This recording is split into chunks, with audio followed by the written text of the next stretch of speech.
Alrighty, welcome back to my channel, May Between the Pages. My name is Taylor, and today I am back with my wonderful co-host, PL Stewart, with another episode of Page Chewing. Today we have none other than the dynamic duo that is Talking Story. Both John and Jacob are with us today. So thank you so much for joining us. I would like to give you guys a chance to do a little bit of a self-introduction and let people know what you guys do in the book space. So I can pass it over to whoever would like to take that first. You're going to go first, Dad. How did I know? How did I know that? I mean, you know, that sounds higher brow than what we do. I'm not sure what we do in the book space. I'm not sure we can claim anything like that. We hang out, we have a good time. We talk about books here, and how story and art and books and narrative can change your life and change your view and all kinds of stuff like that. So that's kind of our thing. And I think Jacob actually does all the work. I just kind of read books and show up and have a good time and talk about them. Jacob is the one that puts everything together. It is so absolutely true. If you're not doing the work, then Mom over in the chat is doing some of the work. I read books and show up. That's pretty much it. Honestly, that's a lot of it. Well, would you like to agree with that assessment, Jacob, or do you have other thoughts? I'll agree with some of that. I mean, with the amount that he reads, I would call it work. Because you read 100 pages a day, which I could only dream of doing. Which is not a big deal. For you.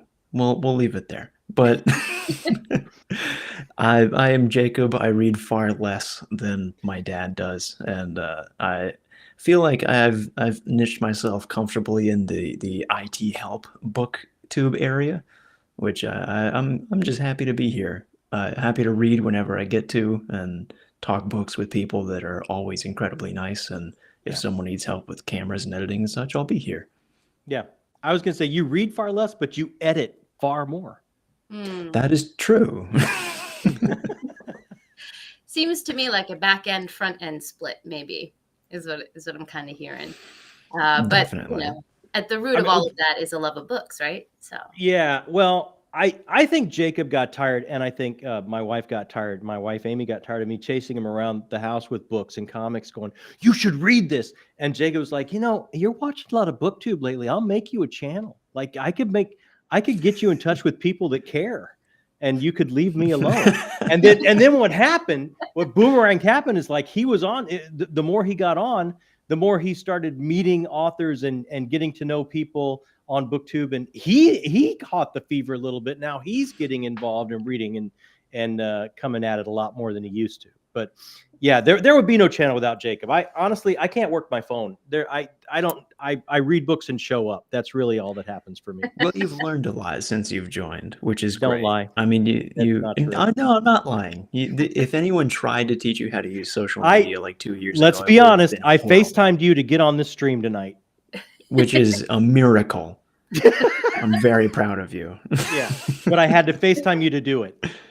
Technology, but you made the call. Technology, right? That should tell you everything you need to know, Taylor. Yeah. Yeah, well, it's very clear from the way that you two interact with each other. You've definitely got this, I used the word already, but dynamic duo kind of aspect going on here. And in the BookTube world, that is quite rare. Often it's a one-person show. And maybe we have people in the background that do editing, for some of us who are fancy. But a lot of us do it all ourselves. So it's really interesting to see the interaction between the two of you. So I'm wondering, is there any particular approach that you guys take to it? So let's say Jacob reads a book, he loves it, wants to do a review. How would you kind of handle what content you put out between the two of you? Well, I think we're waiting for that first review, Jacob. I would love to do a review of the Gallant. If we want to do that, I'd be really excited to do that. You really select all of the videos. I mean, the way that we work together is we've, in a weird way, kind of worked together for a really long time, just on projects here and there. And after I graduated, you and I did a short film together, and the relationship was really easy just because we had been doing it for a while. And I hear people say things like, well, you and your dad have such a great connection. It's like, that's just how we talk. This is normal for us. Yeah. My wife and I met building a theater company, and that's just what we do. We create and do stuff together. So yeah, the first thing he did when he graduated college was wrote a short film, and we went out into a cabin in the woods and shot it, and we all came back alive, which I think was the biggest victory. There were some close calls. There were some dicey moments. I'm not going to lie. It was not a great safe set at all. No. Yeah. Well, it's a good story afterwards, even if terrifying during, right? Yeah. It was fun. It was a great time. It was one of the most fun things I've ever done. So it's just kind of instinct for you guys to create together then, is what I'm hearing. There isn't really much of a conscious choice, really. Is that a correct assessment? Okay. I mean, I think you and Mom maybe tried to raise me outside of it, because you and Mom created together for so long in the theater company. And I don't know that I'm sure you wanted me to be in the creative space. Yeah. Here I am, and I think I just kind of got brought into the fold by default. It's interesting, because some of the earliest things I remember is you saying, because we taught you, I wanted you to go into the sciences or something, so you could be a real boy with a real job. And some of the earliest things I remember you saying was, I want to be a paleontologist. But then even before that, I think your first sentence we taught you was cry havoc and let slip the dogs of war. So, I mean, really, how much of a chance did you have from the very beginning? You didn't try very hard to keep me away. It wasn't a well thought out plan. You need someone to be tech support, right? If you didn't do it, then where would you be? Exactly. Using like an easel or something to, He did end up in the science. I mean, he is far more of a filmmaker and a technical guy than I would ever be. Well, thank you. That's nice of you to say. I couldn't get on the stream without him, so I have to say something. I want to just take a moment to pull up some of the comments in the chat just to see who's here. So we have, hello, everyone. Excited for this one. Hi, Slay. Sorry. Hey, Slay. Late. I saw you in the chat on time, so I wanted to give you your shout out. Got BookTube. Enjoy their glamour shots on the thumbnail. That's all, I may Jacob. or may not have stolen those from a thumbnail you put out. We were late, so we're getting called out for that. Like Napoleon Dynamite in your friend. Oh, there we go. My friend And Tammy. dream of a It's the million head. goldfish. It's all. It's not only just the fist under the chin. It's all about the head tilt. Yeah. Also, no, it was not your guys. It was me. I was the one. Oh no. No worries. We were having fun backstage. Oh, Jenny Wirtz. Jenny Wirtz is here. Hey. Thank you for stopping by. She has graced the page chewing stage many times herself. We are not worthy. We are not worthy. We are not worthy. Correct. Whenever she's here, shenanigans ensue. Yeah. Out. I mean, that's one of our biggies for 2025 is doing Wars of Light and Shadow. We got a big read along coming together.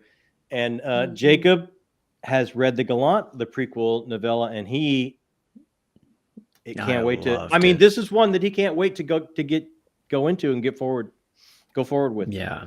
Have either of you read Wars of Light and Shadow yet? Oh, I think PL's read it all. Yeah. PL, before I hand it over to PL, let me just say I haven't read yet, but he has been screaming at me before Danny had her renaissance. Like megaphone, to his credit, I'm at fault for not having read Janny yet. But I'll hand it over to PL because I know you're like the what's the word I'm looking for? The resident. I don't know the word that I was going to say there. Well, he's got the megaphone. He's the Janny Barker. He's the there we go. Janny Barker. Thank you for Janny that. Barker. Yeah, I will willingly that was it. be one Resident of the Janny Barkers.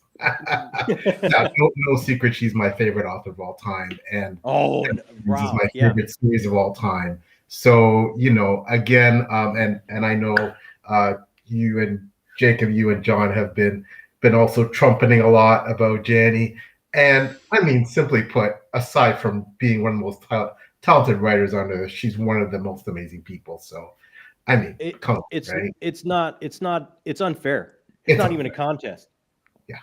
She's a perfect human being. She's perfect human being. She's more talented than any of us could ever be if we dedicated our lives to it. And she's also the sweetest person you could imagine. She's so giving.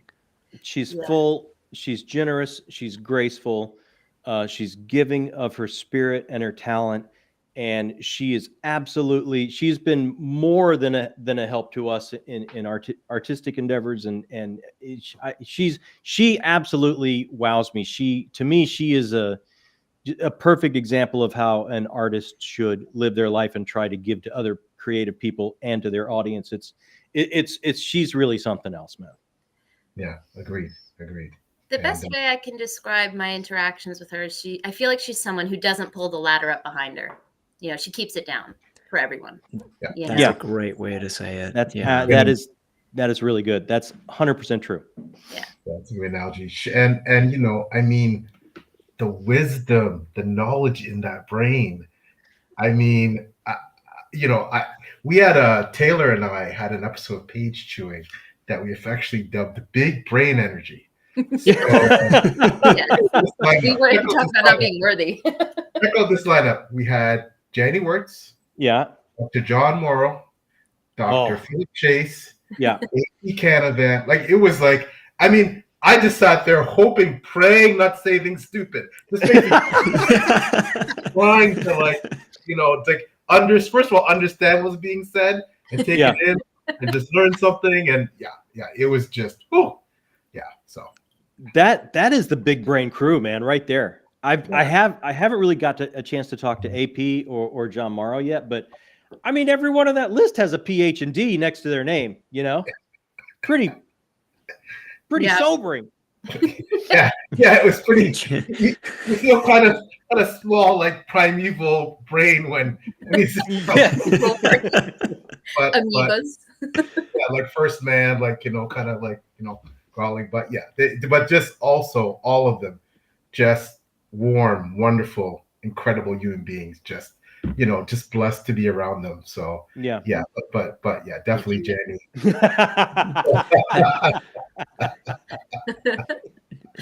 And humble as well. There we go. There it is. Yes, humble and down to earth. But so I guess if I can start off. So I watched your first video. Gosh. Oh no. Your launch video. Oh, there's Summery. How are you? She's so cute. He's not at nursery school today because this one has a little bit of a fever. So she just came up and said, "Mama," so she'll be with me for a minute here. So please continue. That's fair. That's totally fair. That's I might get replaced. Like, that's a host right there. You know what I mean? That's a co-host might be right a job. He does love the camera. It's a bit dangerous. No job security here, PL. That's okay. That's a worthy replacement. So I watched the first video, and I think the hype of everybody on BookTube was talking about talking story is coming, right? John Jacob, they're coming, and it was this big buildup, and I'm not sure if you're aware of it. No, I'm not. No. There's gonna be this new channel, right? It's gonna be off the hook, and sure enough, it was. And first of all, congratulations, because it's around a year, right? That you've been on the air. About a year and a half, yeah. About a year and a half. Okay, so congratulations on that. And if I'm not mistaken, I haven't checked last subscriber count. You guys are around approaching 10K, or are you over 10K? Is that, I know the algorithm, it changes back and forth. You guys are pretty close. I checked it recently. I think we're right at like 99.48 it says. So we got about 50 to go. That's crazy. So I didn't know that. Huge congratulations, huge kudos. That's a big accomplishment in only a year and a half. Like, I'm pretty floored. Wow. Yes. That's a testament to how beloved you guys are. And when I watched that first video, and so many things struck me. John was just so enthusiastic, just the energy he brought, and just it was just like you wanted to just buy in, right? And he was also, you could tell, he's just a great guy. And one of the first things he did was thank you, Jacob, for everything you were doing with the technical support. And I want to let maybe John and Jacob talk about that first video and the launch and what got you into it. But watching that video, it made me feel like this is one of those, and I want to hear from you, like this is one of those had to happen kind of destiny kind of thing. Like we kind of had to have a YouTube channel, and like that's the vibe that I got. So can you tell me, like, again, I watched the video, but just from you guys, like what made you do this? What was the inspiration? And how has it been, doing this thing? Yeah. I mean, it's been great, but it didn't feel like destiny when we started. No, I was going to say there was no groundswell. It seems like we've been doing this a year for like the first 6 months. I truly think it felt like we were screaming into a paper bag and leaving it on the front porch to see if anybody would pick it up.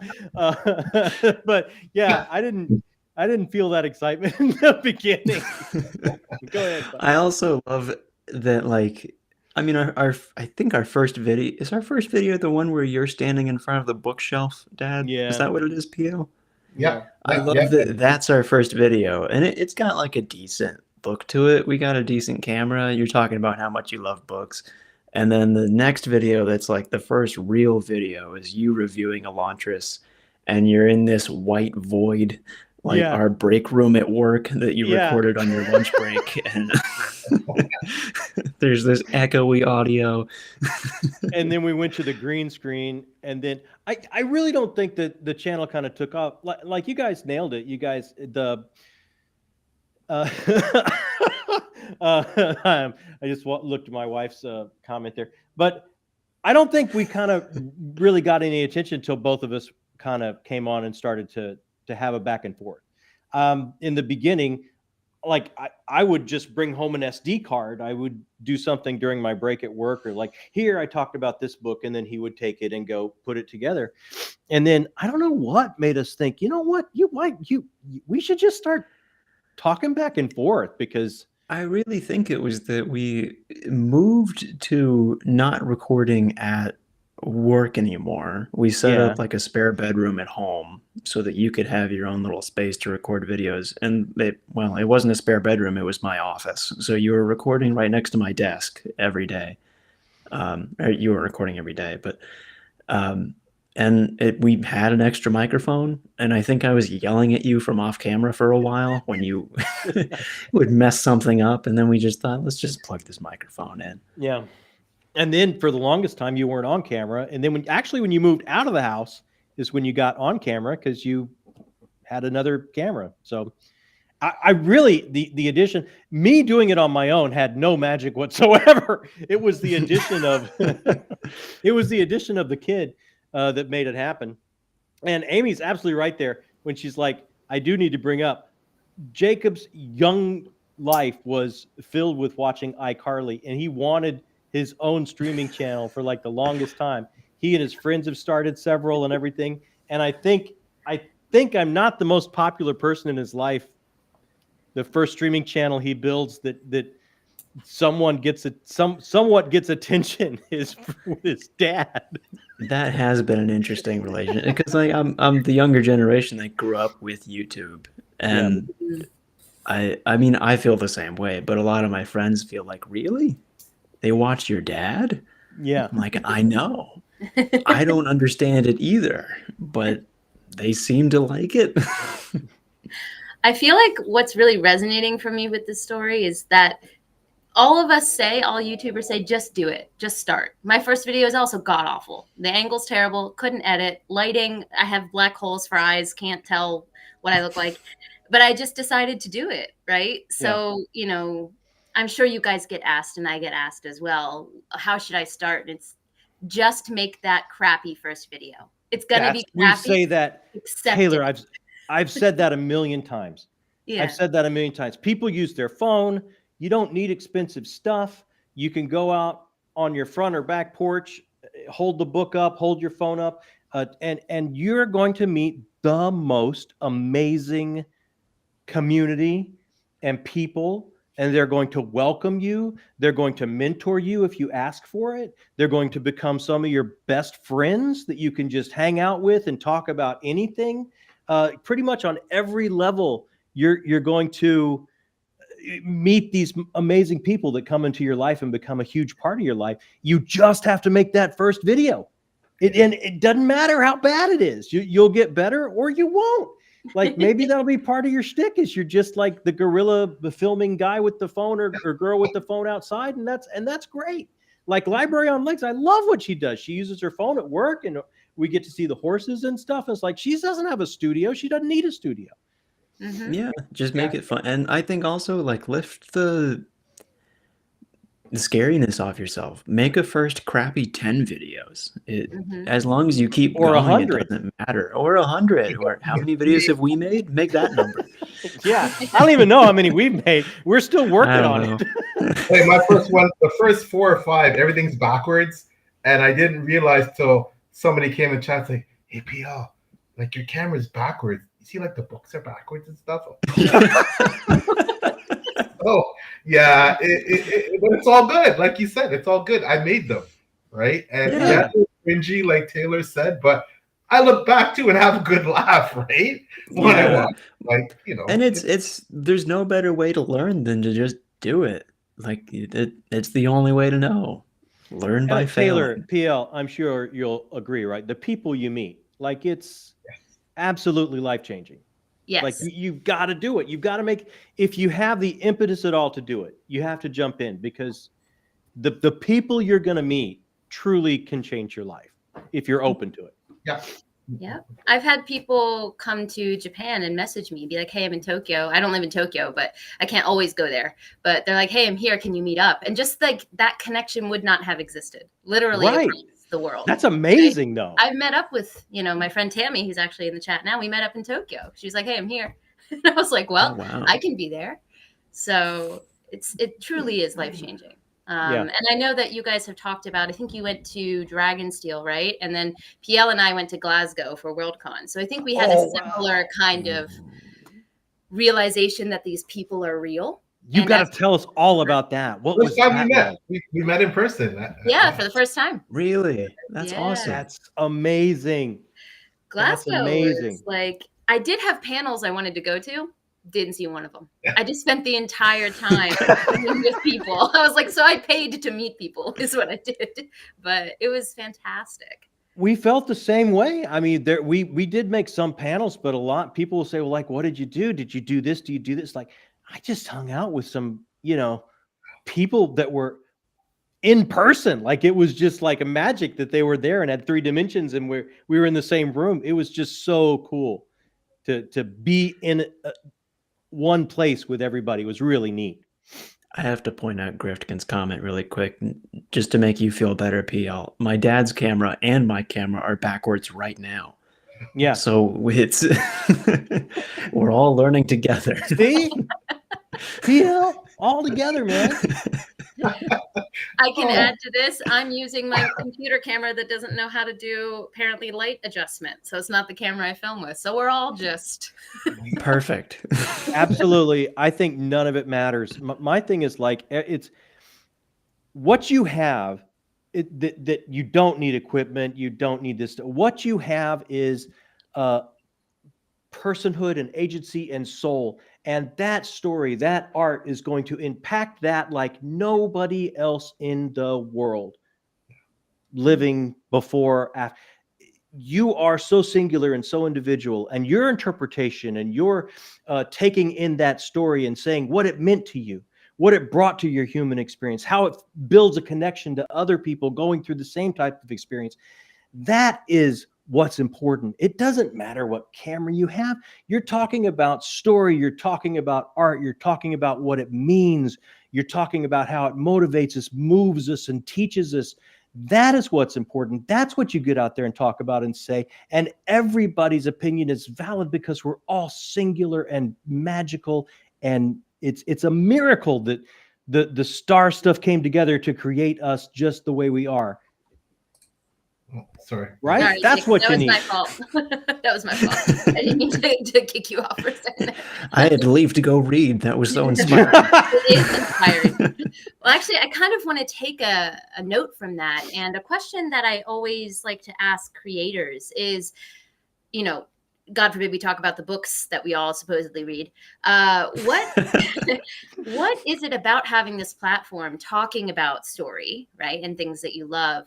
Has it changed your reading? And if so, how has it happened? Because I know from my perspective, it has changed drastically. The number of genres, the amount of diversity that I read, just from older translated works, from older protagonists, from younger protagonists, reading middle grade, not just adult. Like, I have expanded so drastically in my reading. And I'm curious to know if you guys have had that experience, and how so, if you have. Jacob, I know you're actually reading, so I know that's. I mean, that's the biggest change. The biggest change in my reading is that I'm reading. But I mean, really, it's the change to me is almost the same answer as before. It's the people. One of the biggest reasons I felt moved to read The Gallant was because Janny wrote it, and we know Janny. And I would really love to read Songs of Chaos because we've met Michael R. Miller, and he's such a nice guy. I really want to read Drowned Kingdom because PL seems awesome, and I bet his book is awesome. And like books, plural. We have them all. Yeah. And the other person that's pushing me to start those is Janny, PL. So it goes both ways. That barter situation goes both ways. But I mean, that's it for me. That was one of the biggest reasons that I started reading Empire of Silence, is that it wasn't enough for me that everyone told me how much I loved Sun Eater. We had to meet Rockio, and I had to go, yeah, this guy's great. I bet his books are great too. And they are. Yeah, absolutely. It's drastically changed mine too. I came to BookTube as a viewer first because my reading wasn't going great. You know, like I had my old favorites that I always picked up, and I would, look up on the computer, what's the top 10 list from GQ magazine, or what you fill in the blank from anything, and I'd find something that looks interesting and I'd go pick it up, and it's like, I don't know, that's not what I was really looking for. And I was reading less and less. I wasn't really finding what I wanted, what was speaking to me. And then just one day I Googled, I've heard about BookTube. I'm just going to check this out and see what that's like. And I Googled BookTube, sci-fi fantasy horror, and Mike was the first thing that came up. And I started watching Mike, and it's like, dude, I love this guy. Like, I would sit and talk to this guy for hours about books if I really knew him. So I'm going to take some of the ones he says are great and give that a try. And then I started realizing, it's like, this is what I've been looking. Now I'm starting to hit on all cylinders, and watched that for a while, and met so many other channels, and went down the rabbit hole of BookTube once I got started. And then I kind of, you get that bug. It's like, I kind of feel like I want to be in the conversation. I want to play too. And that's really what when Jacob said, I can help you. I can build your channel if you want. Like, it's not hard. We can do this. So he kind of did that for his old man. And now with people like PL sending me their work, or just viewers sending me things that, this story touched me, I want you to give this a try. I don't have bad reads anymore. Like, the cream of the crop comes my way. People just want to share stories with you. And each one of them is amazing. And it's totally changed my reading habits. Like, I didn't read that much fantasy before, and now I find myself reading a great deal of it. Wow, that's incredible. Yeah, the fantasy shift makes me happy, as that's my wheelhouse, of course. But yeah, I was deep into horror, a little bit of sci-fi. Fantasy was, I was deep into the Rift War when Feist was first putting those out. I did pick up George R.R. Martin. I did do Patrick Rothfuss. Like, if it had a lot of buzz or was really big, Scott Lynch I did. Like, these that would filter down to where I was at. But I had no idea who Brandon Sanderson was. I had no idea who Joe Abercrombie was. I had no idea indie publishing was even a thing. Like Mm-hmm. all of these amazing artists that are pushing the envelope, trying to find a new structure, a new way to tell their story, and trying to build an audience on their own, because just waking up in the morning and looking at themselves in the mirror and not doing that is a lie to who they are. Like this amazing movement I had no idea about, which has just been, Mm-hmm. I mean, I try and read one a month at least now, because it's just, it's phenomenal stuff. It's an amazing movement. It's this, it brings me happiness to see it. Mm-hmm. Yeah, PL was one of the people responsible for getting me involved in the indie scene, and here I am a SPIFBO judge 3 years running. You know, so I Are you really? Oh, wow. Oh, that's Yeah. awesome. That's so cool. Not Man, individually. I'm part of a team. That's so much work, though, right? Like that's got to be so much work. It is a labor of love. Let me Yeah. just say. I don't know how people do it as an individual judge. I got to be part of a team. Like I can't read that many books. That's a lot. PL, Jenny's hyping you up in the comments even now. Yeah. Oh, Jenny is just, she is just so incredible. We were chatting a bit before. Oh, Look at this. Look at this. fabulous. We were chatting a bit before we came on live, and you know, Jenny also, like I have to say this, the only sad part, there's no negative with Jenny, it's all positive, is that she's criminally underrated. She is an iconic author. She belongs up there with the Jordans and the Ericksons and the Hobbs and you name it. But yet, so many people haven't read her works, aren't aware of her and her place in the pantheon of great authors that came out at that time, along with George R. R. Martin, etc. Like she's been doing this for a long time. She came out in that era, and you know, unfortunately, but I think that's changing though, thanks to people like Jacob and John. You know, thanks to people like Philip Chase and the Joannas and the A.P. Kims. Like slowly but surely, she's achieving her rightful place in that pantheon. But so I have to thank people like John and Jacob for helping to get the word out about how absolutely stupendous her work is. Well, she is, right? There's I don't think you can really argue she should be considered grandmaster in the field in this genre. Truly a pillar of what this genre can be and do, and push boundaries by storytelling that isn't done a lot in this genre. Britton Samoki do just asked, where should I start with Janny? What would you say, PL? I would say to Ride Hell's Chasm. I think that's a great start because it's a standalone, gives you a really good idea of the kind of stuff. I mean, I haven't done Awards of Light and Shadow, but to me, I think it gives a good idea of the kind of things that you can expect, and then you can grow from there. Yeah, I haven't read. Go ahead, PL. No, go ahead, Jacob. Sorry. I haven't read To Ride Hell's Chasm, but I would say probably start there just because it's contained as a standalone. And when you read the Gallant, you can tell, oh, this world has so many mysteries that it feels big, even though it's just a novella. So I would start with something contained. Yeah, I concur. To Ride Hell's Chasm is actually my favorite science fiction fantasy book of all time. It is my absolute favorite. And it is, I think a lot though, and also it's, I mean, of course, it's Jenny where it's stupendously well written. It has everything you want in a fantasy book, but it's also, to me, the themes really hit home on many levels. So on a personal level, so I think that's another reason why for me it's just elevated just a bit above everything else. So, but yeah, when it comes to Jenny, you can't go wrong in anything, anywhere you start, to be honest with you.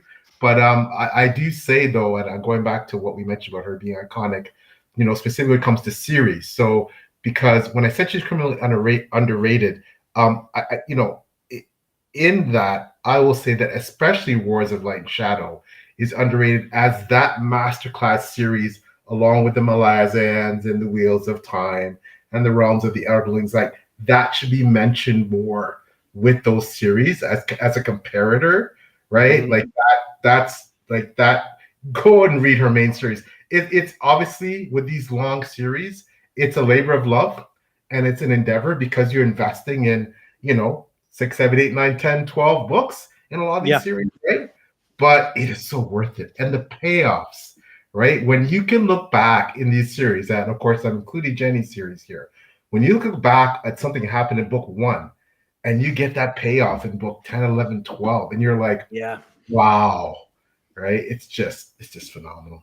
Yeah, I love to see the architecture like that. Like, oh, the breadcrumbs, I should have seen it. I should have seen it. And yet still it's such a great shock. But it was there all along and it paid off. Oh, that's such an amazing feeling, right? I just love that. I love that so much. I'm actually quite curious, as you both mentioned, well, Jacob, just reading, but I know that sci-fi and fantasy is what you happen to be reading, and that fantasy, sci-fi is becoming more prominent for you, John. Are there any other authors that give you that feeling? Like for me, this is The Dandelion Dynasty by Ken Liu. Oh, I haven't done that yet, but I do have some beautiful. Oh. This is a Ken Liu Stan account, okay? You got me onto that. You got me. If Taylor's responsible for Dan for me, and it blew me away. It's now one of my top series of all time. It blew me away. I have the broken binding editions. That's how much I know I'm going to love it, and I want to read it. Before even reading it, I ordered those special editions because everything I hear, it's going to be, oh, this is going to be one of those series for me. But I haven't done it yet. Mm-hmm. You guys know TBR Mountain, man. It's so hard. It's so hard to squeeze 5 chunky books in there. Like I say, I had no idea who Brandon Sanderson was, and we kind of decided, well, I'm going to catch up on the entire Cosmere. I'll do 1 book a month, and I'll be done by Dragonsteel 2024, and we'll go to Dragonsteel as kind of the kickoff to get the Wind and Truth. And so I've been doing these chunky books for a good while. Now that's done, so I'm excited to get into some other things, and Dandelion Dynasty is absolutely up there for me. Yeah, he just has this, you can tell that it was purposeful. Everything was purposeful. And that kind of hindsight view is so enjoyable to me as a reader. I mean, Sando's another one who does that. As someone who read most of the Cosmere in 1 year, I think you did probably attest to that. Well, I was similar as well. I started, when I first started BookTube, he was one of the first names that I heard. So I did exactly what you did. And I was like, well, now I got to know about this. So I read what was out in the Cosmere at the time, which I think was up to 10 Words of Radiance was the one that was out then. So I read up till that. But he's another author that gives me that feeling, right? Yeah. So do you have any others that leave you in awe when you finish a series and you're like, wow, they planned this all along? Yeah, new ones. I mean, I think I kind of got a bit of that. Not so much the architecture of the structure of the story to pay off by the end, but a bit of that, but not as much. I just kind of read the first trilogy in Realm of the Elderlings towards the end of this year. And Robin Hobb, I mean, I was going to do 1, and I ended up having to do 1 a month for 3 months. I couldn't let go. I had to change my whole TBR to fit them in. And she was the first author that got Book of the Month on my channel 3 months in a row. Like I was just enamored with her. Just the depth of character and the subtle way she does world building without being info dumpy or overt about it. I just so connected with it, and those characters just live with me and took me on such a journey to my younger self when I was a young man trying to figure things out in the world. Right. And so, and Derry will tell you. So I've just done the first trilogy. Derry knows, but I think the payoff will be, maybe there is architecture that's going to pay off. And some of the architecture to pay off by even Farseer at the end was, it just harkened back to my own personal artistic journey when I was young and what obsession it would take and how you had to really mind the depths and put that into your work to get it to breathe and fly. It just so much spoke to me in such a personal level. That trilogy truly rocked me. So if I was to pick an author lately, it would have to be Robin Hobb. Yeah, absolutely. Jacob, you have any that you've been, because now this has got you into reading. So do you have any that welcome. Well, no pressure. I've after, how can I follow that? But I'm a little newer to sci-fi fantasy. I'm still catching up. I would say maybe Emily St. John Mandel. After I read her book, Sea of Tranquility, blown away. I have not yet read Station 11. I really want to, but I've seen the HBO miniseries and was once again blown away that whenever her new book comes out, whatever it's going to be, as long as it has her name on it, I'm picking it up. She doesn't do big series, but she does, so some standalone sci-fi things that it seems like it's turning into a connected universe. They're loosely connected, yeah. Yeah. Thinking the one person that just like levels me, floors me, with their structure and how it all pays off and comes together would be David Mitchell. That person, like Cloud Atlas and his entire universe that connects together, and you think you see the story, but that's just the physical realm. Now we're going to get into the metaphysical in these later books, and it overlays everything else.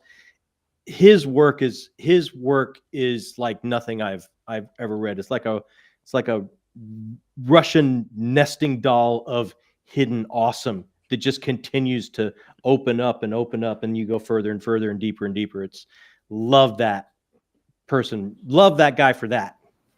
I may or may not have just written that down. I know Cloud Atlas, but you've sold me on that. You're a good salesman.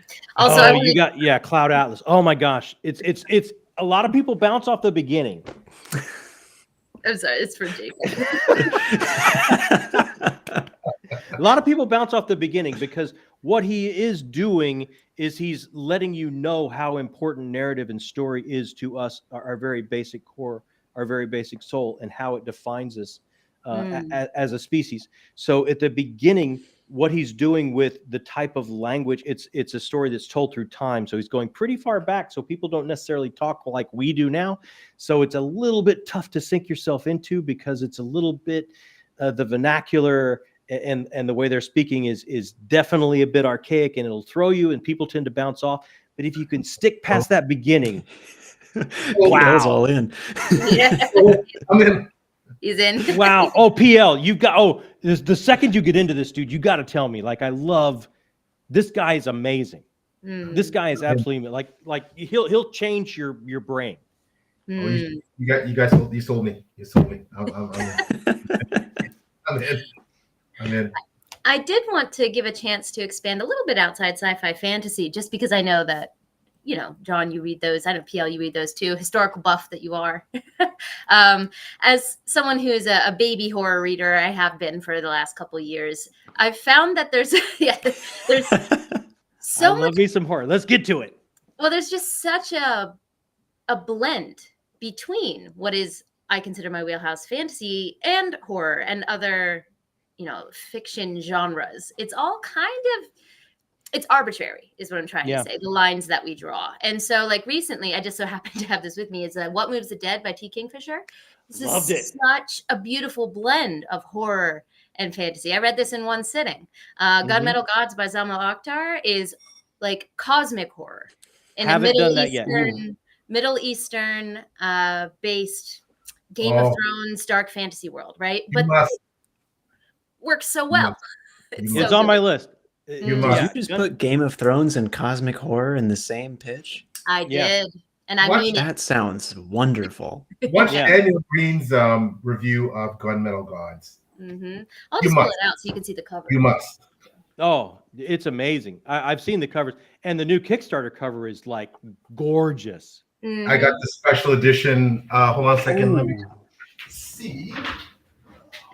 Shame on you, Dad, for not telling me about this. Yeah, that looks awesome. I know. It's real dark. So look at this. Look at this bad boy. Look at this. Wow. Yeah. And pick out. Look at this. You're gonna freak, Jacob. Look at this. Okay. Bang. That's so cool. Oh my God, that's awesome. PL, my FOMO. Mine's in the States. How dare you? That's so cool. I love to send me this. This is and he is just such a great guy too, and a brilliant author. And it's probably one of the top indie fantasy series out there. It is phenomenal. Oh, it's an indie series? Yeah. Indie as well. Oh. Yeah. Wow. Like I said, watch Daniel so Green. much right now. Watch Daniel Green's video about. Okay, I'm writing that down. Yeah. Fabulous.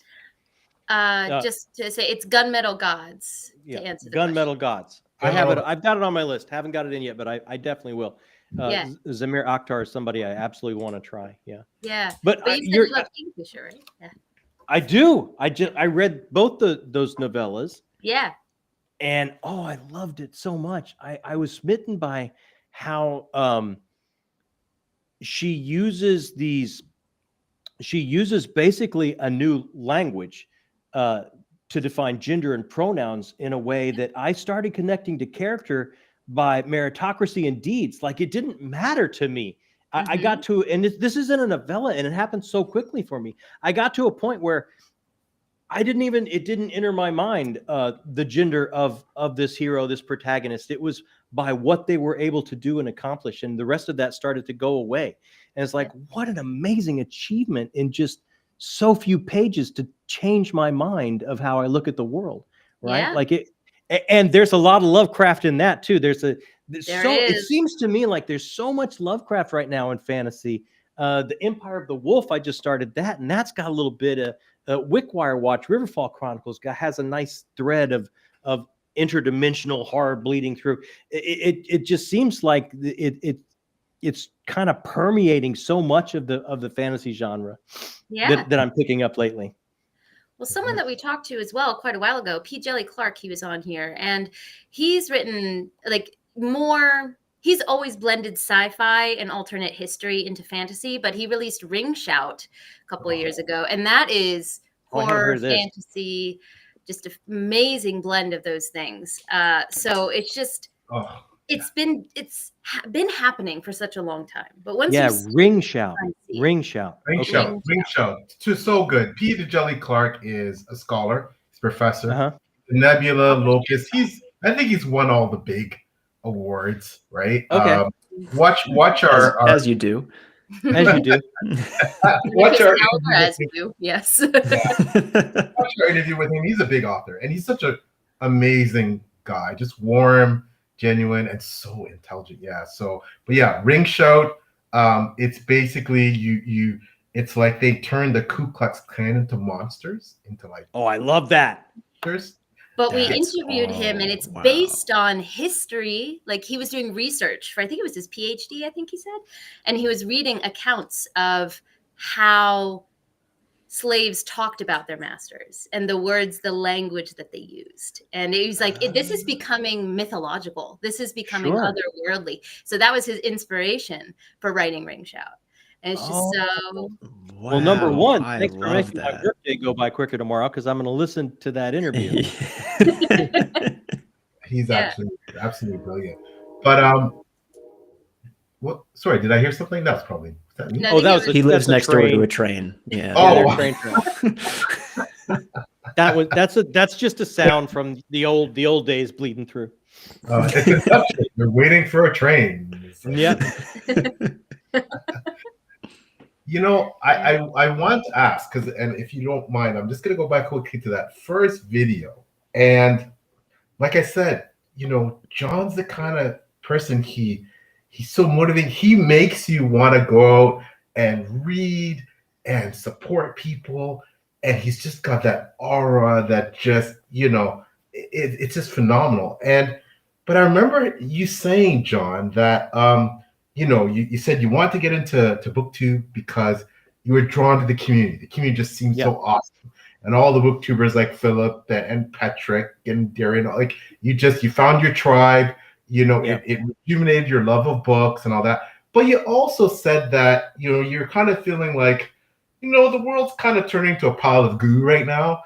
And, maybe this will kind of wipe off some of the slimy feelings about so tell us, so has becoming part of the BookTube community and all the success you've enjoyed and all the connections you've made and the great people you've met and getting to work with Jacob, has all that kind of like, so now looking back a year and a half later, did it work? Oh my gosh. When I say life changing in your life, Dad, there was so much goo. The gooey state. Let me just stick it to you. I was swimming in goo. There was so much goo, PL. When I say life-changing, I truly do mean that. You can, and for me, it was I had lost something.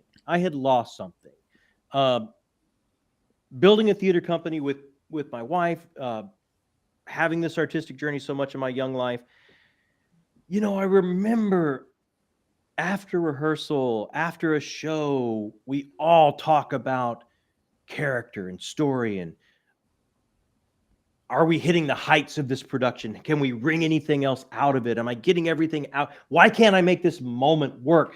These are the conversations that we had for hours and hours and hours. And it filled my time. It filled my life. And these were the people that I surrounded myself with.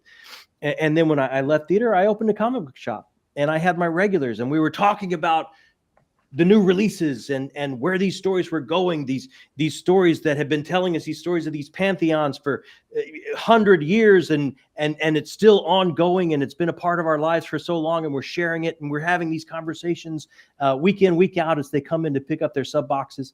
And then after that, you know, you find you build businesses, you build family, you get a little bit older and you look around and maybe there are not a lot of friends in your life, right? Not a lot of people to talk story anymore. Not a lot of people to fill that space that you need, the importance of narrative and what that can bring. And that's where I was. And I was spending my time doing a lot of this. I was into news and doom scrolling and that can be a horrible, horrible rabbit hole, man. You can get sucked into a place that not only affects your worldview, but affects your very health, mental and physical. And I needed what I had lost. I needed a group of people around me that I could talk about story and narrative and character and oh, how did this make you feel? And how excited we are for the next book. And I needed that back in my life. And honestly, my son built me this channel and gave me the best gift, one of the best gifts I've ever had. And it's absolutely changed my life. Absolutely, without a doubt, changed my life in that way. Don't make me cry. We're live. It's not fair. We have John is Mr. Rogers. I think Zach says that.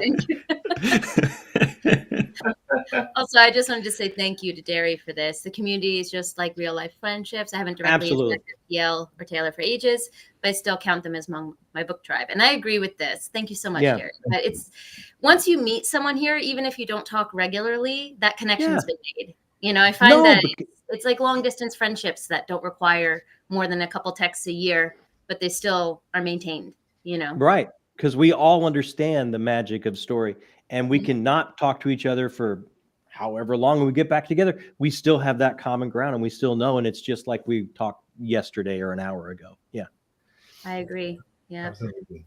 Loving story is such a core point.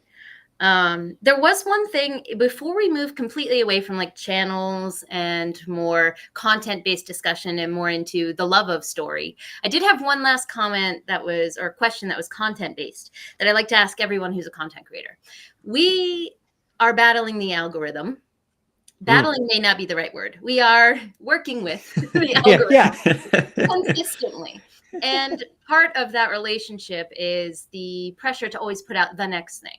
So a lot of content creators feel like once you've released a video, you're already thinking about the next one, regardless of how that one performs. And I think this can lead to us forgetting some things that we enjoy about creation, whether it's filming the video itself in John's case or editing it in Jacob's case. And so I always like to ask people, what's a piece of content?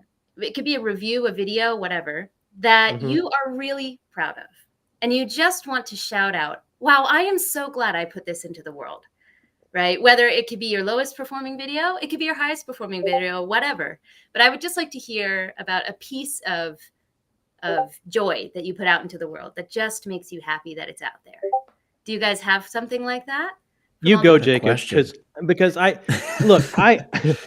just come up and I read a book and I make weird analogies, you know, like this book had a great beat. I could dance to it. I'm going to give it a 4. You know, Jacob actually does all the work. Yeah, it is accurate. That's not true. Honestly, it's the video we put out today.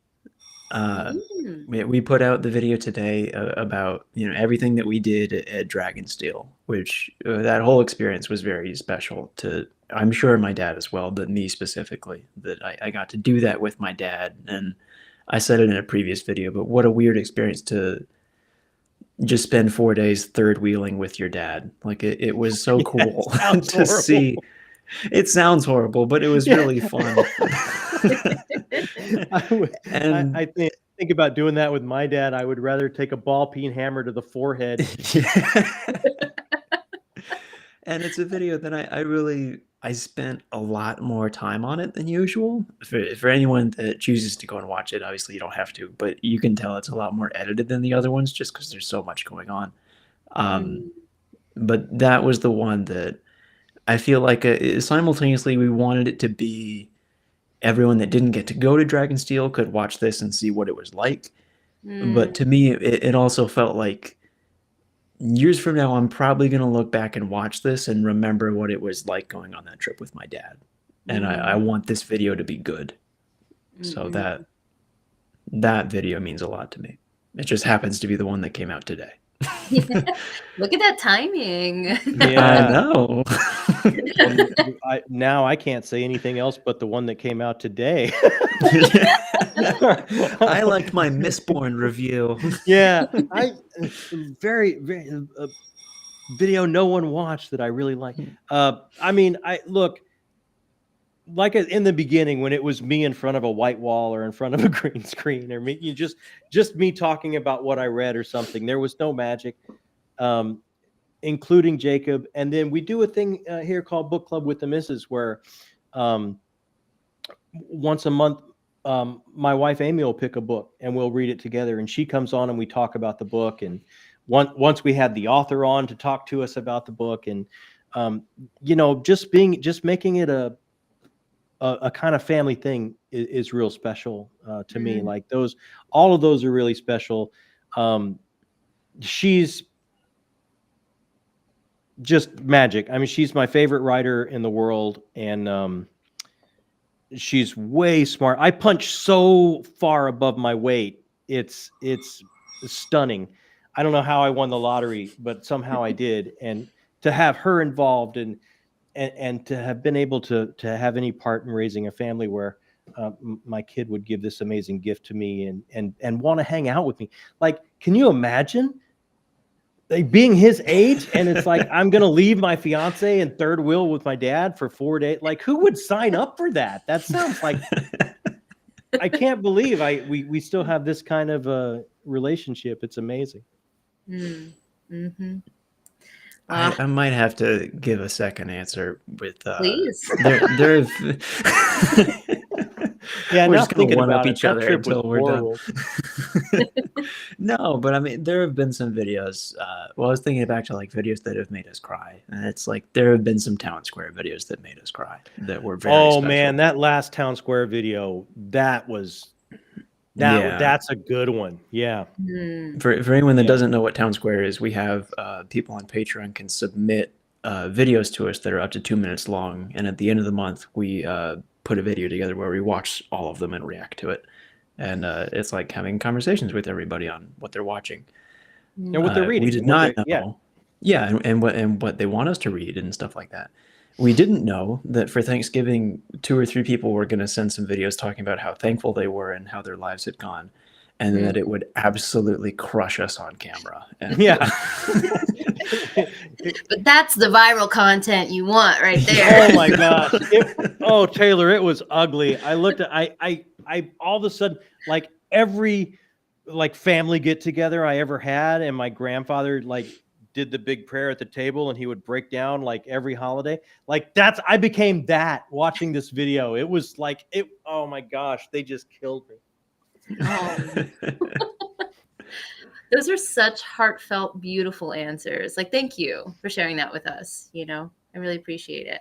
No, thank you. Yeah. That's a great question. Thank you. Yeah.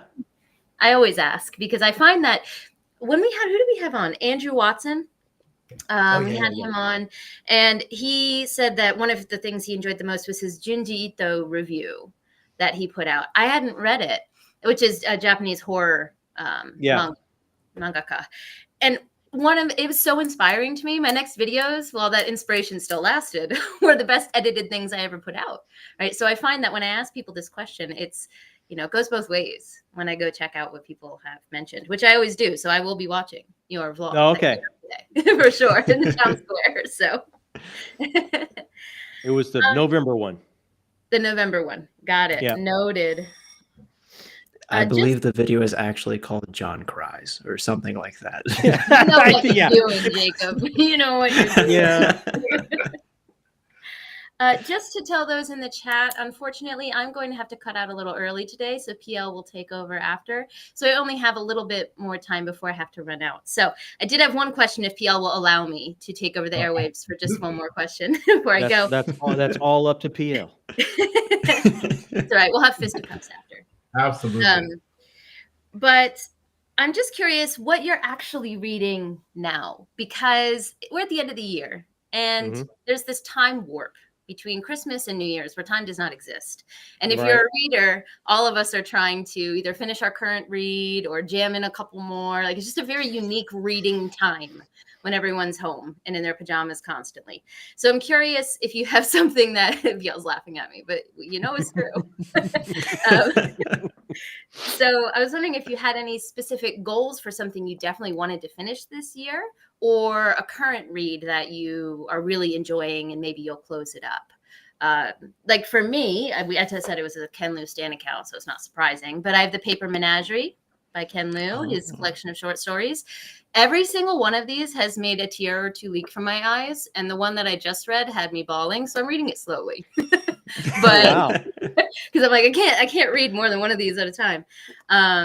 But I do want to finish this by the end of the year, so I'm about halfway through, loving every second of it. So I'm curious what other people are kind of reading at the moment. Well, how far into Wind and Truth are you, Dad? I will be. I mean, that's the answer. How a lot of us are reading Wind and Truth. So I'll be on page 1100 by the time I go to bed. Okay. So I'm close. Very close. Closer than me. I was doing vlogs leading up to the release of Wind and Truth, and I was on track, and then I wasn't. So I'm still, I'm still up to the It can happen. So yeah, I like another 240 pages or so. I should be done by Saturday if I stay on schedule. I love that. What about you, Jacob? I'm getting into The Lesser Devil. I'm in a weird spot right now where I wrapped up Empire of Silence, and I have a little bit of time before I need to start reading Curse of the Mistwraith, Janny's first book in Wars of Light and Shadow, to be on track. I see you, PL. To be on track for the big discussion we're doing in February, because I know it's going to take me a long time. So I thought I'll just squeeze The Lesser Devil in here, and just with holidays and the amount of work going on, it is taking longer than I planned. So we will see what happens with Curse of the Mistwraith. I'm only slightly concerned. I feel it in my core. My goal was 75 books this year, and we're looking at 37. So, life happens this year. Happens, 37 is still impressive. Thank you. 37 is great. This is why I never stick a number into Goodreads, or I never set a goal. Because for me, that's not what I'm doing. Like it's personal time. It's me time. It's kind of meditative. It heals me. And it's not a race. It's not a quantity driven thing. It's it should be the entire opposite. 37 is astounding. Thank you. Yeah, it's something. You are the voice I need playing in my head. It's an internal monologue I'm working on. So someone clip that. Yeah, there we go. It's my mantra before I go to bed. Yeah, Derry, 37 with a Derry, 37 with a baby. That's Thank you. You guys are so kind. Thank you so much. But I am curious, PL, do you have a book that you're trying to squeeze in during the time warp at the end of the year? Yeah, right now I'm in the middle of reading. It's bizarre. It's mind bending. It is surreal. It's like dreamscapey. I recommend you watch Jimmy Nutt's review of this book, The Fabulous Jimmy Nuts, who's an amazing booktuber. The Fabulous Jimmy Nuts. Yeah. That's his new catchphrase. Yeah. The Fabulous Nuts. Right? I told Jimmy, man, he's Carson, he's Merv, he's the best. He is the best. Yeah, he's awesome. It is Black Leopard, Red Wolf. Britain loves this book. Yeah. And I tell you, you have to be, I don't think you can prepare yourself for this book. I think you just have to go in, experience it, and just read it and not analyze or think too much, because there's just no point, right? It is, yeah. I actually started that book, and I started like this was long before BookTube. Like this was a good while back. I was very excited about the release. I ordered in a signed copy, and I started it, and I couldn't get a hold of it. Like it moves differently in its storytelling journey than I'm used to, than anything I've read before, and I couldn't wrestle it. But I think now that I've been reading a lot more, I think it's time for me to try and pick it back up again and see what I can make of it. I totally get it, John. I thought I was gonna dial it in, and I'm not a DNFer. I'm one of those people. Me neither. I rarely, and I wouldn't say I DNF'd. It's like I saved it. Like it's still on my shelf. It's like this is just I don't know what to do with this right now, but I'm going to come back to this. Yeah. I think once you get past the first 100 pages, I know for some people it's like I can't read a book that's 400 pages, and I need to get past the first 100 pages to actually. But trust me, you'll be rewarded. And because it's told in that in the African storytelling style, it is just. But it's so unique, and the author's a genius. Like if you read up on the author, he's a genius. It is just one of those books that you just have to just go with it. Don't question it. And as you keep reading and you get used to the style, and there's it's very dark. It's very dark. Yeah, that's not a problem with me. But it is so poignant, and it is so the love of writing is he's a genius. It is phenomenal. So yes, Britain, it is a brilliant book. I don't know how I'm going to review this book when I finish it. It is just surreal. But I've read another great book I read recently that got me in that vein. Was reading Sleeping Worlds Have No Memory. I haven't heard of that one. Barsikoff, and fantastic gentleman. Met him at Worldcon. Just interviewed him on my channel. He's an amazing writer. The original short story that Sleeping Worlds Have No Memory was based on was nominated for a Nebula. It is just phenomenal. So I got in that headspace to read that kind of book, kind of mind-bending book. So I think that prepared me well for Black Leopard. Yeah, and it's not fair for me to say Black Leopard was experimental in any way. It's just coming from the cultural roots of that style of storytelling was so unfamiliar to me, and it's completely a me thing that I absolutely want to fix, and I want to. Like this is why I'm excited about reading, getting back and reading some more manga. Is I want some of that cultural difference of how to tell a story to kind of shake my head like a snow globe a little bit and let things resettle, because sometimes you can get kind of stayed in those rhythms of the Aristotelian arc and that type of the hero's journey thing, and you need something new. So I'm glad you brought that up, PL. I need to pick that back up. Translated works are phenomenal for just flipping your world upside down. As someone who lives in a culture that is not what I grew up with, I face it, daily. It's such an amazing source of growth. I actually read a series of short stories by a Korean author. Oh, what was it called? The Origin of Species and Other Stories. And that blew my mind because the storytelling is almost all dialogue. There's rarely any exposition. But the exposition is done through what's not said in the dialogue, which is so East Asian. I can't even tell you. It's all about what's not said rather than what's said. I love that. Yeah. Well, it's interesting. The book club with the missus, she oftentimes we just did an Argentinian author. Her name was Zweibach, and it's like I'm not going to remember the name of the book. Maybe she'll hit me in text here with the name of the book. But it was so different and so haunting. Like it just sticks with you in this way that a story of a haunting wouldn't, because I've read millions of them. but this one was so original to me because it came from such a different place culturally that I hadn't gotten all the rhythms and the patterns down. And it's great to be shaken up like that. Fever Dream. Yes. That's it. I've heard of Teamwork. Yeah. Thanks, Miss Minton. Teamwork. Yeah. That's awesome. Taylor, I just want to ask you quickly, do I have to log in and log out? No, I think you should be able to host. I think I should just be able to leave individually, which I'll do in a moment here. Well, Taylor, it was so wonderful spending time with you. This was amazing. Thank you so much for the invite. Oh, of course, anytime. And I always tell people the connection's here now, so line of communication is always open. Before I go, though, I do want to pull up Slay here. Thank you so much for your generosity. Oh, yeah. That just made my heart so warm. So thank you. There you go. Hit me up with that, PL. There was I've only read the first book, Slay, but oh my goodness, wow. I speechless. That series and that author is going to be one of my top authors. Really? That series is, just don't look for, frankly, any hope.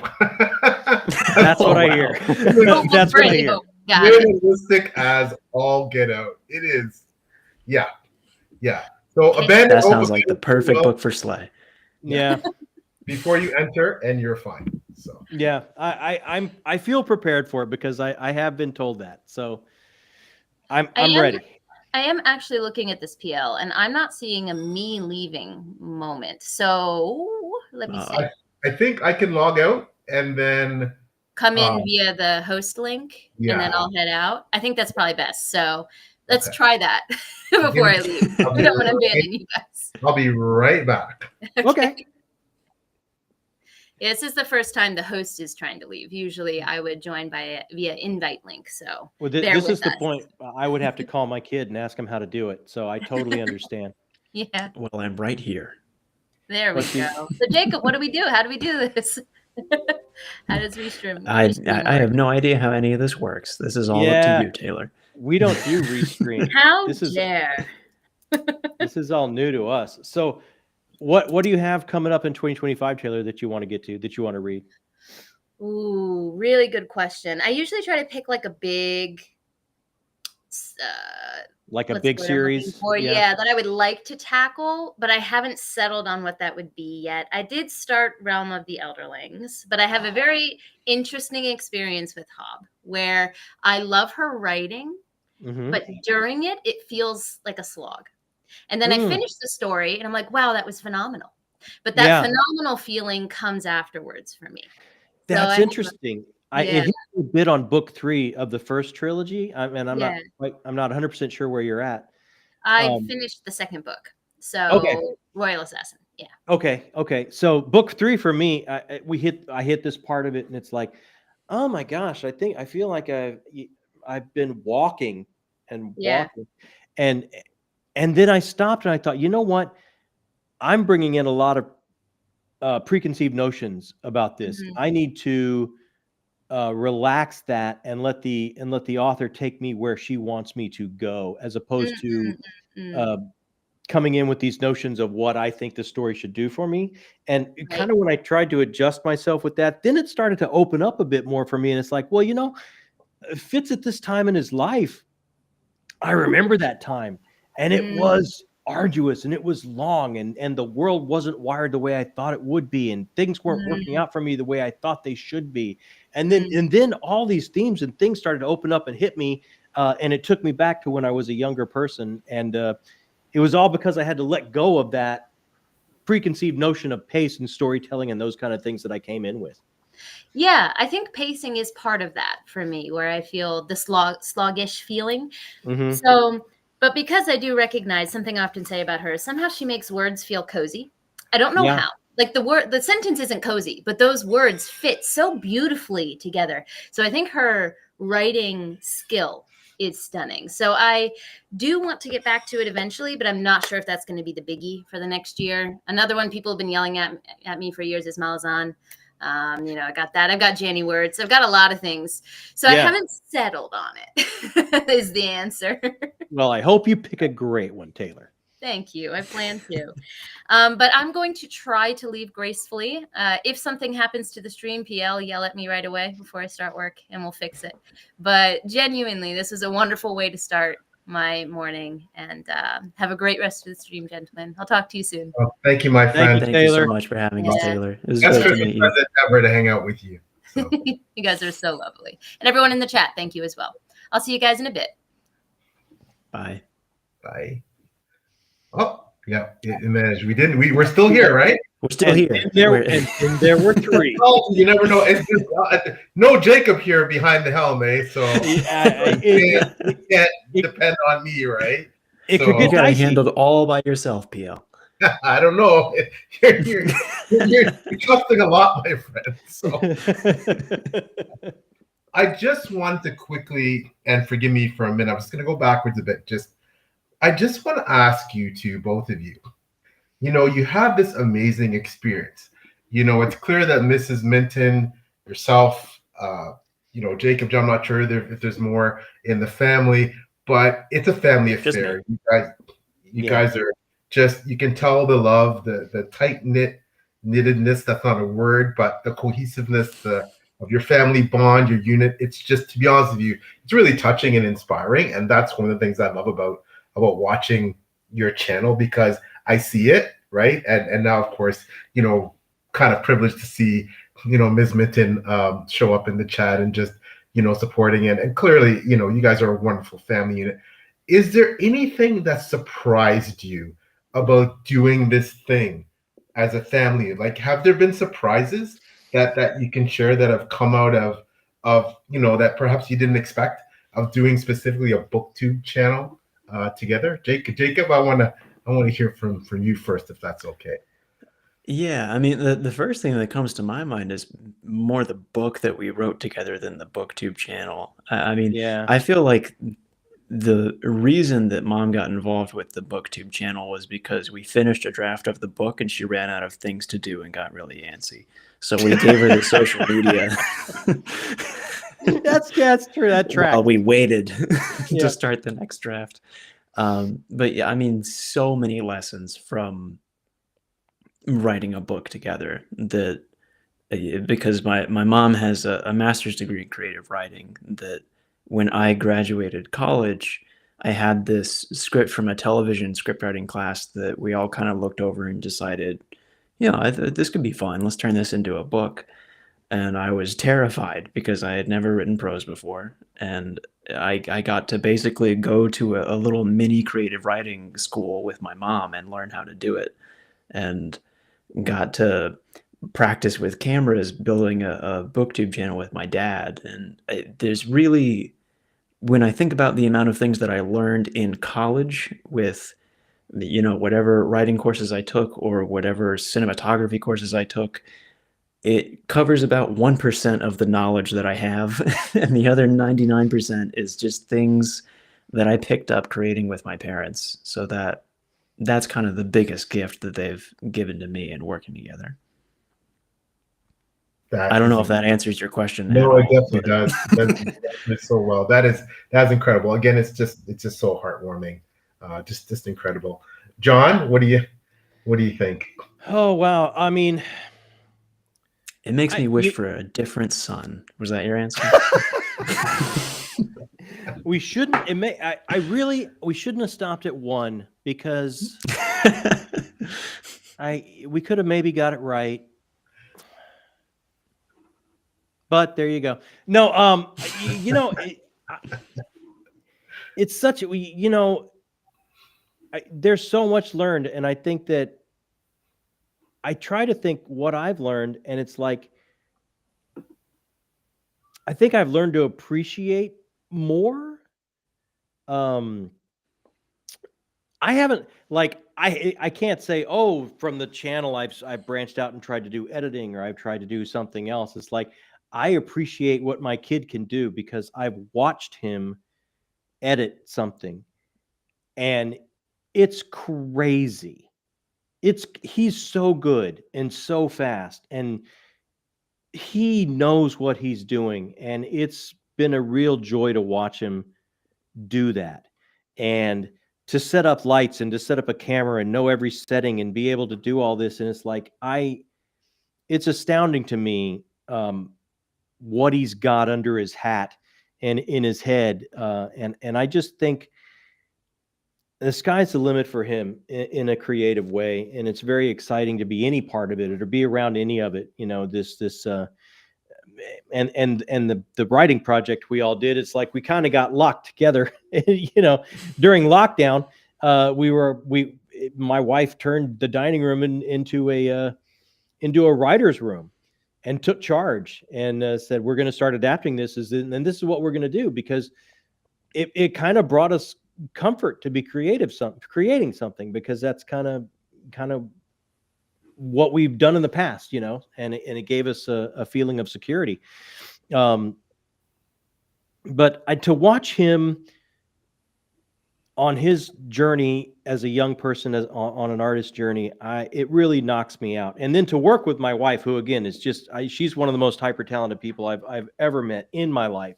Like I'm telling you, PL, like we built a theater company and then we left theater. So then what does she do? Well, you know, I've always kind of been interested in writing. So I'll just apply and get accepted to one of the most prestigious MFA programs in the country. You know, like you do. I mean, it's like we all do. It's crazy. It's absolutely crazy. And Jacob will tell you, like we're working on this, and she hands us things to read, and it's like, I just feel privileged to be anywhere near it, you know, to be a part of it at all. So it's hard to describe. It's hard to describe. There are times where she'll hand us pages and go, well, what are the notes? And I go, I don't know. Let me think about it. What do you think? Yeah, it's just incredible. And I have to put up Derry's comment here, where she says, I love that this entire journey has given you, Mintons, all a look at aspects of each other you may never otherwise have encountered, and truly heartwarming. Yes, I echo those sentiments, certainly. Well said, Derry. That's definitely how watching you two on the channel has made me feel. So I want to quickly also put up a shout out to joining us. Ernie, hey, what's up? How's it going? Thanks for coming out to watch. So now, normally, you know, like I said, obviously, you know, things are never the same without my wonderful partner Taylor. But I knew she had to go early. But one of the specific things I had to get to, I couldn't let you guys go without talking about this, is exactly what you were just referring to, which was the fact that you kind of announced on BookTube that you kind of writing something there. So, yeah. You know, like that's a big deal. So other than what you've just hinted at, can you tell us a bit about, like, what is it about? When is it coming out? Like, can you talk? I know you may not be able to disclose all the details, but can you give us a bit more? I defer that to Dad so I don't get in trouble. Yeah, that's what I'm gonna do. Let me. Well, okay. It's in a stage of doneness that we have. Way to be vague. And you know, PL, you know, I get to talk to you. Yeah, you know exactly what I mean, right? Yeah. Like these things are never finished; they're abandoned, yeah. Right? Like that's exactly what happened. Completely. So it's in a stage of doneness where we have sent it out. We're getting some feedback. We're collecting some blurbs if it hits folks the way we hope it does.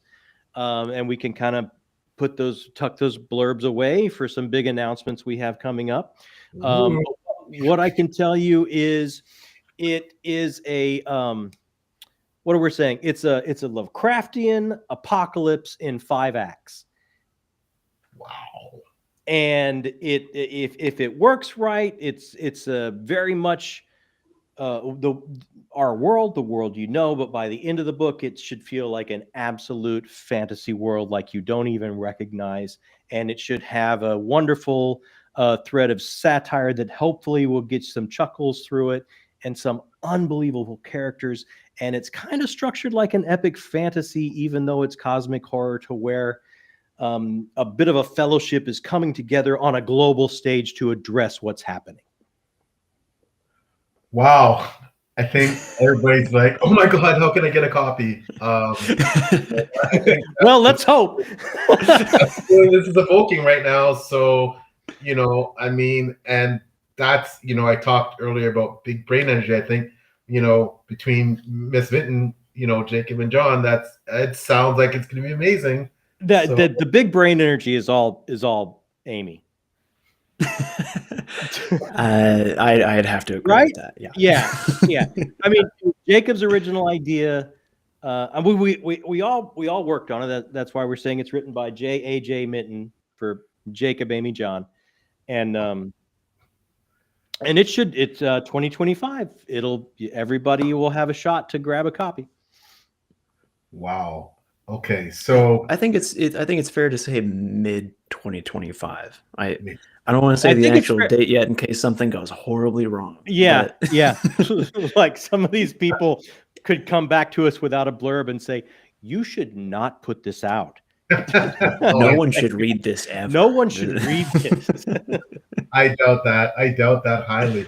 So I just want to confirm. So judging by what we think, so this is going to be self-published? Yeah. Yes. Yeah. Mm-hmm. Okay. So if I may ask, and obviously, self-publishing. I mean, a self-published author. I think a marvelous way to go.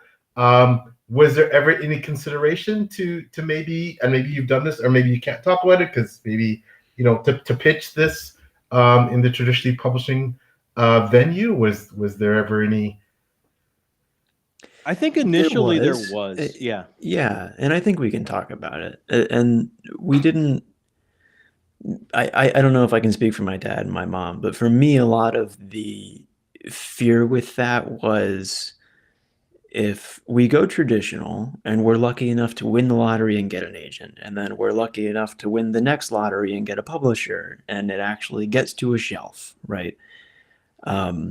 You still have to win the other lottery that they're actually going to spend the marketing budget on you. And if they don't, and you don't sell enough copies, then you don't get to write book 2 and they own all your characters. And that was really scary to us. So we feel like we're in a really, really lucky position where we can self-publish, and it's not as big of a risk as it might be to some other people. And we own the characters, so whether everyone hates it or not, we're going to finish the series. So that was kind of our big motivation to go self-publish. Yeah, and I think one of the things too, and you could probably talk to this too, PL, right? Like, I think we found when we were thinking about, and again, the person running the writer's room was Amy, who came from a program that taught, this is what you do with your work. You pitch it, you send it, and she was, these are our next steps. This is what we do. And then what we started finding, it's like, well, what if we want to write something that's kind of outside of that box of what they're looking for right now? Or what if we want to write something that, maybe it's a hair over the amount of words people want at this moment to market? What do we have to start putting ourselves in a box to make ourselves marketable, or do we just let the story speak? And there was a kind of a lot of that going on, and it's really hard to pigeonhole what we did. It's kind of put together like an epic fantasy, but there are some really moments of cosmic horror. It's kind of a genre blender, so it's like, how do you pitch that? And I'm sure all the kind of things that you've wrestled with yourself. Yeah. And you know what? Ultimately, I'm not sure how you feel. I'm guessing that's the same. I couldn't be happier with the decision I made to go self-published. And I think the more I'm in this industry, and I think you'll find the same depending on if you stay with that model, I think you'll find there's just so many advantages. I'm not saying there's not. Listen, if somebody backed up a truck full of money to my door and said, "Hey, PL, we want to publish," and here's 6 figures to do how many books that, like, come on, like, who's gonna send that? You better call me, brother, because you're taking that deal. Yeah.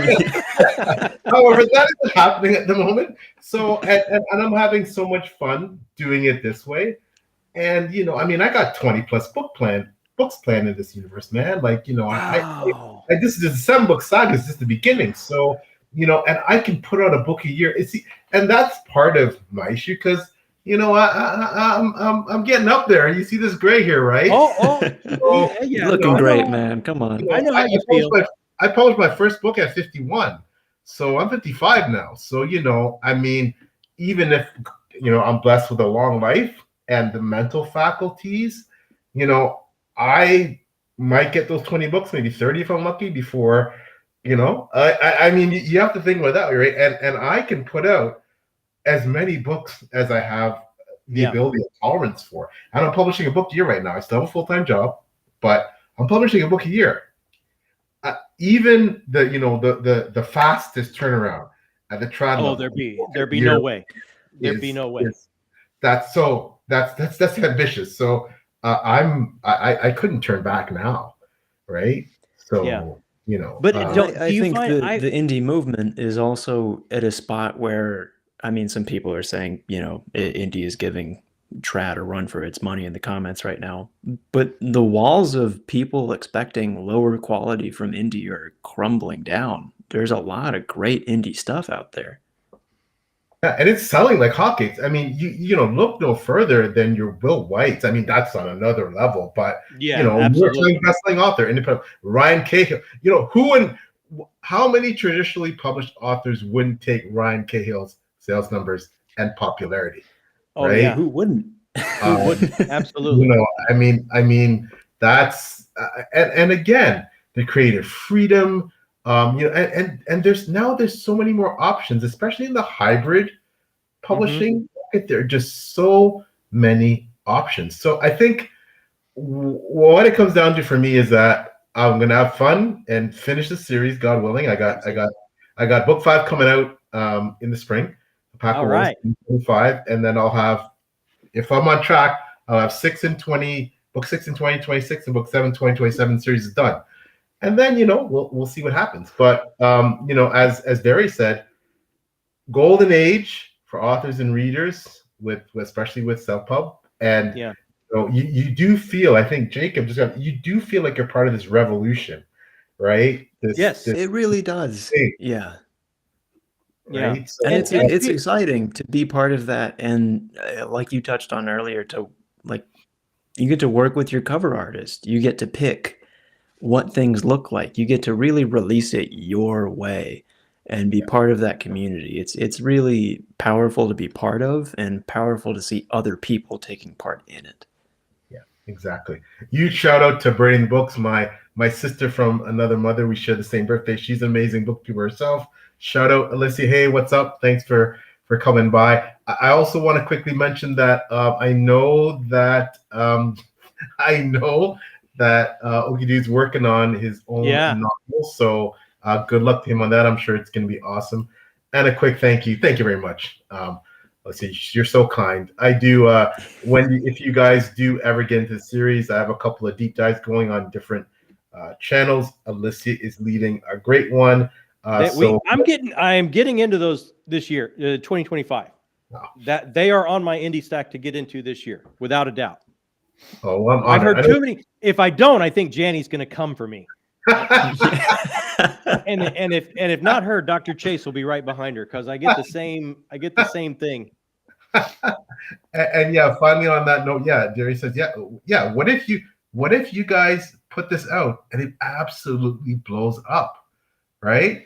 Yeah, as she said, some agent is gonna be surfing around going, the Mintons, have you ever thought about, coming over to the other side? And that's, I think there's just so many options. Yeah, right? I think that's true. And you kind of hit on it. I think that the people, here we go. There's so many people. I found the community, the self-pub community is, oh my gosh, we have mentors, and now that you and I have connected, PL, like, expect questions, my brother. Like, We have yet to find anybody in this space that's not willing to pay it forward or give us advice or help us out in any number of ways. It's just been such an amazing, just like the BookTube community, it's been such an amazing community of artists willing to help each other create. And it's like, what a powerful thing, you know, it's absolutely amazing. And look at the resource, little network you have. You know, you have people like me. You can reach out to Philip Chase. You can reach out to Ryan. And we have. So I mean, no shortage of assistance and guidance and mentorship to get you where you need to be. Because yeah, sure, there's pitfalls to doing on your own. You know, you press the wrong button on Amazon, you're like, oh crap. Right? Right? So, the ISBN, I think I messed it up. You know, like, but there's peeps out there that tell you, right? So, you know, but yeah, and I listen, I wish you all, the three of you, nothing but the greatest success. You know, I'm going to be, I can't wait to read your work. You know, I'm going to be all over that, plugging that whenever it gets released. I think we have some review copies going out next month. I'll put you on the list if you'd like. Oh my gosh. Oh, okay. Yeah. Okay. It'll be. I would be so honored. Oh, thank you. I think we got some e-arcs going out for review and stuff. I'll make sure you're probably already on the list, PL, but I'll make sure you're there if you're not. I would be so incredibly honored. I'm pretty positive you are, but I will double check because there's no way you wouldn't be on there. But yeah, it's you know what? It's one of those things where Philip Pop traders not to say hello. It's one of those things where it's like, I think the three of us working together is my wife wants to put you in her pocket. I think I won't fit. It's been a long time since Phil's pocket. It's one of those things where we would work to each other. I think we tried to one up each other. We tried to crack each other up, and the only thing I can say is the three of us enjoyed it pretty well. You know, we definitely cracked each other up and pushed each other's buttons pretty well. So there were many times where each of us looked at each other and said, "Ooh, that's really funny," and there were many times we thought, "Oh, that's awful. How did you think of that?" Those are the things that we feel that goes in the book. That's fun. Yeah. Yeah, both. Yeah. But just to be able to do it together as a family, that's an experience that you're blessed. You're very blessed to be able to do that together, and it's just so amazing. I'm just so happy for you, so proud of you, and like I said, I just can't wait to read it. I know it's going to be a success. I can't wait to hear your thoughts, because if your work, PL, is as half as good as Janny and Dr. Chase chasing me down tell me it is, I absolutely want to hear each and every one of your thoughts when you get into it. Well, I'm honored. They're so kind. And speaking of the esteemed Dr. Chase, you know, what can you say about this man? You know, he is, you know, again, I talked about beloved when it comes to you guys. Yeah, I think he's one of the most beloved people on BookTube, and one of the smartest. We talked about it as well with the big brain thing, and an absolutely fabulous writer. Yes, fabulous writer. And you know, you talk about a self-published series that blew up, the Dan trilogy. You know, no slouch there, right? No, and I just think it's just getting started.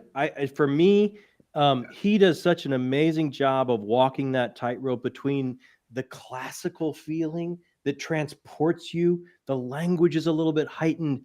The descriptions are a little bit lush, more so than we've kind of gotten used to. But at the same time, it's absolutely habitually and addictively readable, right? Like, it doesn't slow you down. He somehow walks that tightrope between those two things. I truly enjoyed that series, that trilogy so much. And then the mystical element of it that runs through, it's got its own flavor, even though it's riffing off the classics.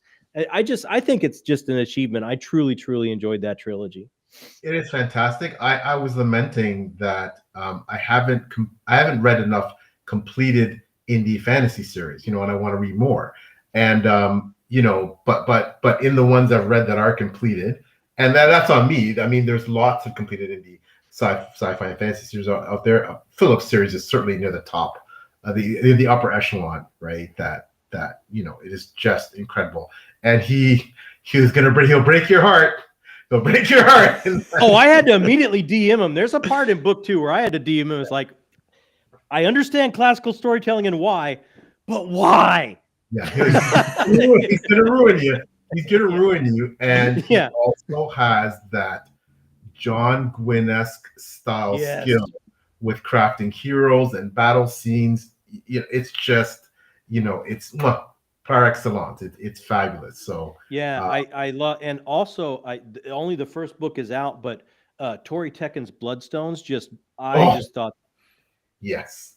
What a great start. What an amazing start. And Jacqueline Hagan's The Wickwire Watch, Ryan Cahill. There's so much indie stuff that I have read that I go, how is this not on shelves everywhere? Like how and I'm sure you ask yourself this all the time.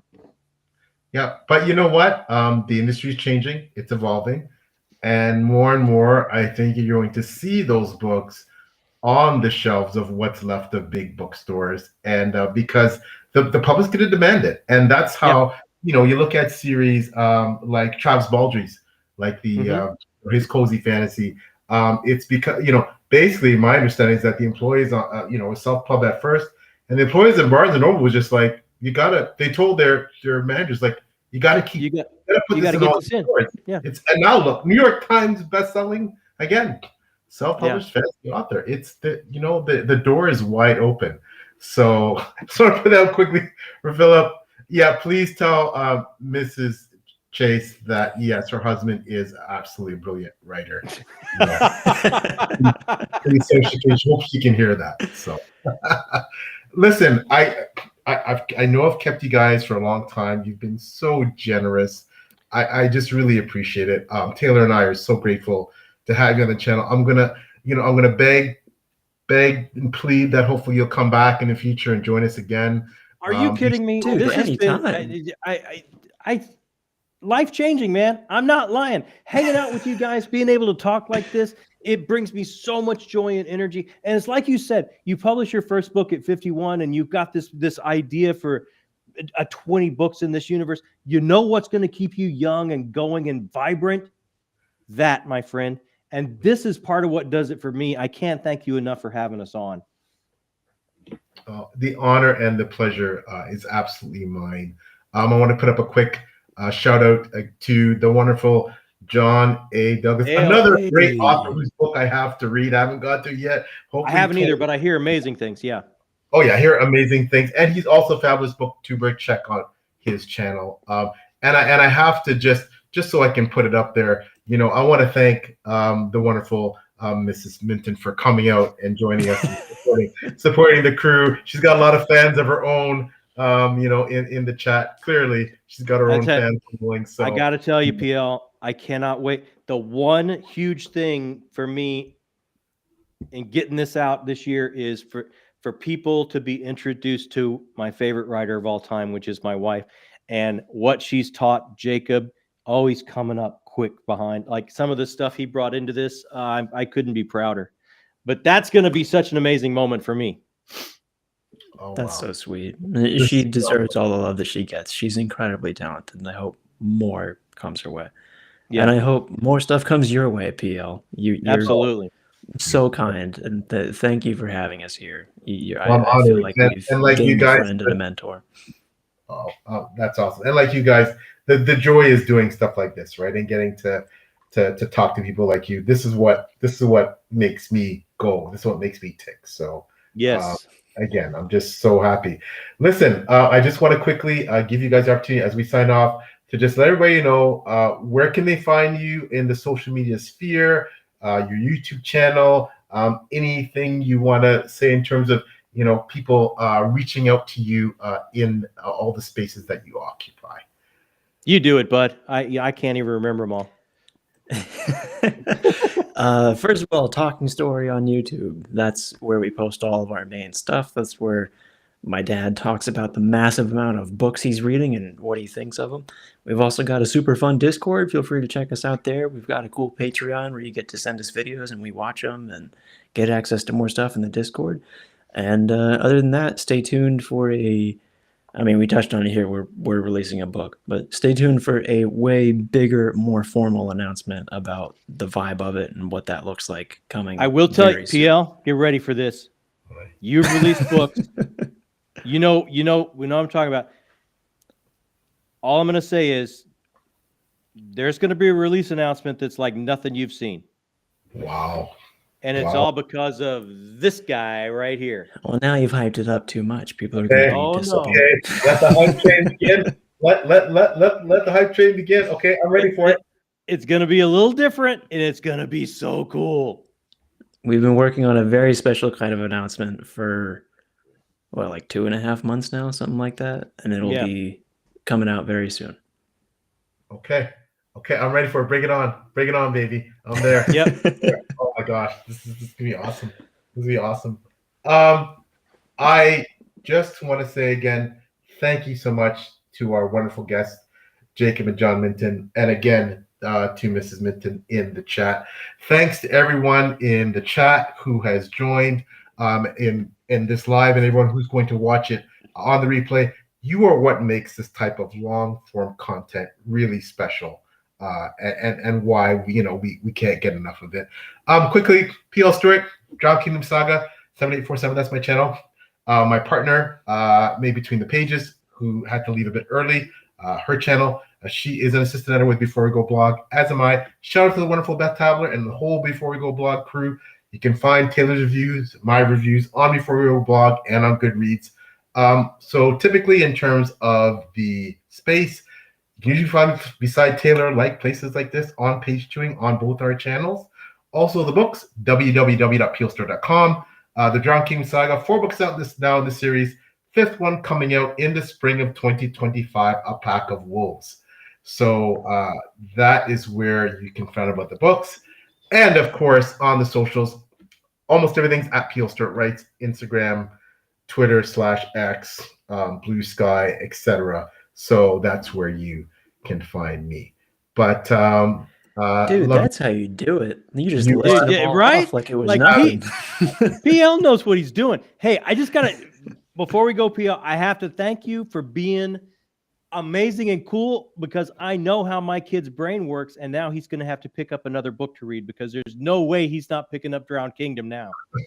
Well, yes, I'm absolutely honored. Thank you. It's not for everybody, but what can I say about my series? Those who love it, right? It's not for everybody. A lot of people bounce off it, but I'd like to think that those who like it do, and I'm honored for what audience I do have. But yeah, I'm grateful just to be able to do it. It's a pleasure that someone reads it, not just my mom or my wife. So, it's I'm really happy about that. But have to have you folks on again, and best of luck with the book. Not that you need it, because I know it's gonna be amazing.